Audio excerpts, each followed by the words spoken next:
Co-main event. Middleweight fight. Ronald Shemp.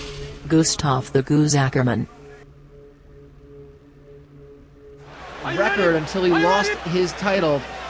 He went 4-0 after winning the middleweight tournament, defeating Kenny Slim Lindley. And then after his second title defense, lost to Caramel Thunderbird. And he is coming out with a vengeance against Ronald Shemp. Boo. Not boo Ronald Shemp, boo Gooz, because he hurts to Ralph Marshall, who sucks. Yeah, Randy Rosenblatt is not a fan of Ralph Marshall or anything that he's got to do with anything, but and Ronald Shemp can definitely throw some hands. He has scored some big knockouts as well. And nice uppercut by Shemp. And you can see this is very much a feeling out process early on. The Gooz landing a couple. These guys are trading. They can both throw some concussive knockout punches. And Shemp can look goofy while he does it. He certainly does. Well, as long as he doesn't fall on his face, he's probably okay, which he's done on multiple occasions. Hopefully he does. I'm watching for it. You're just rooting for it at that point? Well, he loses when that happens usually.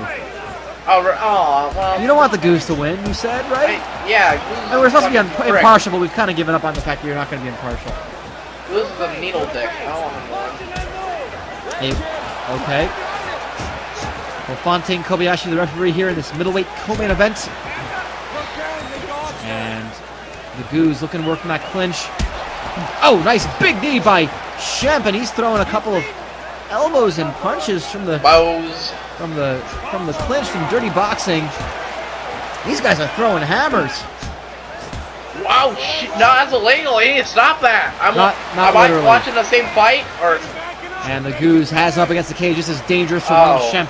The Gooz can use that size he's got, that big frame of his, and just rest on Shemp and throw some strikes, maybe a knee or an uppercut. You should stop doing those. You know I don't know a lot about anagrams or whatever they're called. Metaphors or figures of speech. I don't know if they're metaphors at this point. Beautiful. 30 seconds.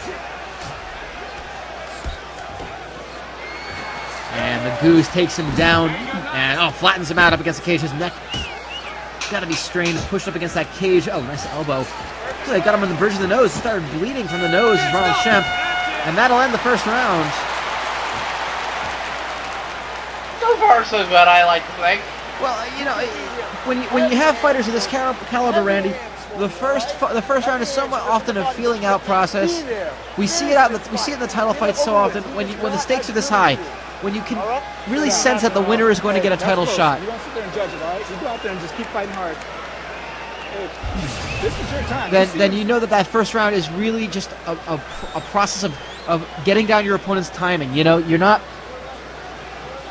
don't want to make any big mistakes early on. You know how high the stakes are. You want to get information of your opponent. You want to wear them down, and I think the Gooz did a good job of that. Steal their underwear? Excuse me? What? Steal the underwear? Yeah, you gotta get in their head and know them well before the fight. Is there underwear in their head? Is that... you gotta put it on your head. See, that's how you get a connection. And then we see Patsy again. I'm kind of concerned, actually. We've seen Patsy a couple times. What happened to Jean and Benet? I don't know. Well, that's strange. I'm sure nothing of consequence. That's fine. If worst comes to worst, I'll put out like a reward for him. Yes. And this crowd in Denver, Colorado, the JMP Pageant Hall, really behind the Gooz. No, they're not. They're chanting for Shemp. Let's go, Shemp. That sounds like let's go Gooz to me. They're saying Shemp, damn it. And Shemp is really bloodied up. And the Gooz really just very competitive. Shemp really trying to fight out of the overpoweredness of the Gooz. They traded just overhand lefts, and neither of them flinched from it. It's a fight. It certainly is, and a big old fight. And this crowd is just thirsty for blood, and they are getting it. The right eye and the nose of Ronald Shemp are just leaking. It looks like the Gooz has got cut above the left eye. These guys are bloody messes. That's all that matters. Gooz bleeds. It's fine. Well, they both are bleeding right now, and they're bleeding all over each other. Oh, and a nice left hand by the Gooz. Good head movement, trading punches, and Shemp not backing down, just absolutely fearless. Oh, big overhand right. You would hear that one. That just rocked the jaw of Ronald Shemp, who's shown how well he can take a punch. He can absorb so much damage. He just keeps coming at you.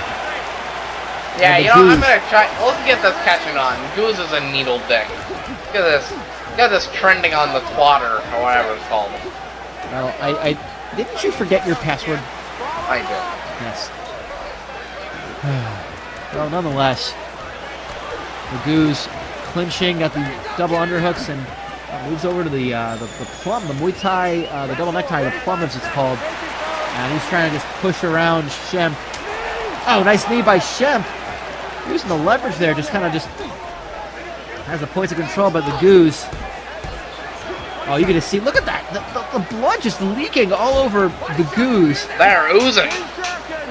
The Gooz and the oozing and just all The Gooz is an ooze. And that is the end of round 2. And we're going to see a third round here. HCL 34, the secret of the ooze. I think that's, I might get a suit. I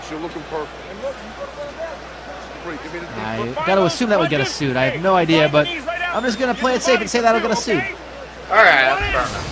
How about HCL 35, the Technodrome?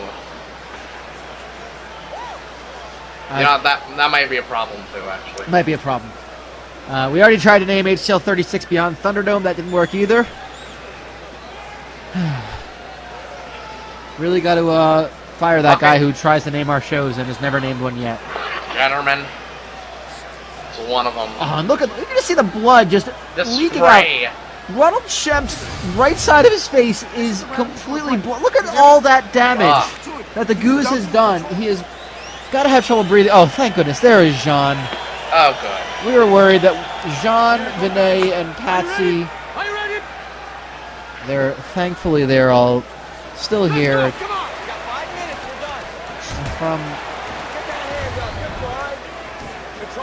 And I'm getting all sorts of bad notes. I thought and again, thank you to that club that only has an address. Our original plans fell through. We had a place called Ramsey's that was going to be supplying us with ladies. Fell through, unfortunately. But again, thank you how it is. Roll off the address once more, please, Randy. Yeah, let me get it here. Meanwhile, the Gooz Written down. again going that same strategy, clinching. 749 15th Street, Boulder, Colorado. Yes, we shipped them in. And nice of them to come out of that basement strip club once in a while and see some daylight. Bet the parents are proud. And good takedown by Shemp, and he's trying to. Well, it's so close right now that he is just really trying to lay on the onslaught to the Gooz. And opts to stand up, probably a smart decision, but the Gooz. Oh, the Gooz lands a big right hand. Drop Shemp. It's got to be it. No. Oh, it's got to be it. Yeah, it's it. Fontaine Kobayashi. Needle dick. A dominating performance by Gustaf the Gooz Ackerman. Hashtag needle dick. That's what the kids do, right? Hashtags. There you go. There's a hashtag. What a dominating performance from the former middleweight champion, and that's got to be an argument to give him the next title shot. I think if you need any more proof, then there it is right there. I need more proof. If Caramel Thunderbird is watching, and you're sure he is, I would be prepared for round 3 with the Gooz. Ladies and gentlemen, referee Mario Yamasaki has called a stop to this contest at 2 minutes, Kobayashi, 25 seconds damn it. You of the fucking third round. Declaring So the early winner, motherfucker. TKO Gooz. Wow. Gustaf the Gooz Ackerman getting the win via TKO in the 3rd round. delivers an ultimate beating to Ronald Shemp, who just never really got out of first gear.